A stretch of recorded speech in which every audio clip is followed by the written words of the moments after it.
So I've gotten a lot from HBA over the years, myself, my kids, my family, and I feel like because I can give back. I love HBA. I want HBA to be successful, and what they're embarking on, this change, takes a whole team.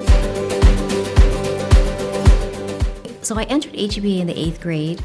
I didn't really know much about the school. My parents, sent me there. But I would say that academically, it provided a good academic foundation, made a lot of great friends at HBA who are still my friends today, made lifelong friends. It's one of the biggest things I think HBA had in terms of influence was Christ-centered education. Our family background is Buddhism, but my parents, had never really were practicing Buddhist, but they decided to send me to a Baptist school. And that's where I found Christ. One thing about HBA I was sharing with others is that we all come from different backgrounds when you enter the school. Parents send their kids there for various reasons. Kids want to go there for various reasons. But one thing is consistent is that they'll always they'll learn about Jesus Christ. I lean on God a lot. And I always ask, may I think your thoughts? May I speak your words? And that's carried me through life. There's a lot of scary things that I probably wouldn't have done had I not trusted God. And I think one of the things that you get out of HBA, I wouldn't call it confidence, but I would call it assurance. And with that, you have assurance that you are accepted, that you are loved, and so it does give you that assurance to do things that are scary, that are outside of your comfort zone.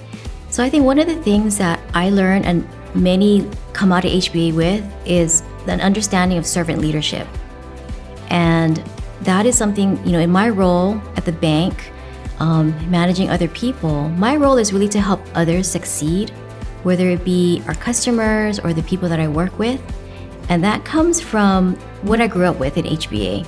And witnessing servant leadership, understanding what it is. HBA has definitely had an influence in my philosophy and my mindset, in the choices that I've made over the years in my career, always with the underlying foundation of, okay, yes, we do need to have a return on this investment, but how is it making a positive impact in people's lives? The school has changed over the years in many ways.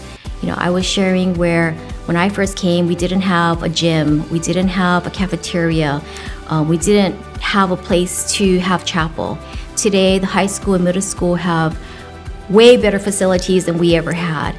Now it's time for the elementary campus, and that change, while the school is going to continue to stick to its mission, it's going to continue to honor the beautiful architecture, yet improving the facilities with the innovation lab, with the co-lab lab.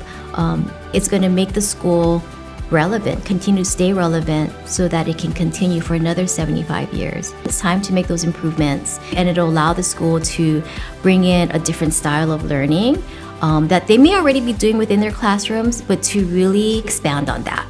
And I think it shows, the strive for excellence, which as Christians, that's what we should always be doing, striving for excellence. And with this campaign and the improvements that are going to be done, it's really a reflection of striving for excellence.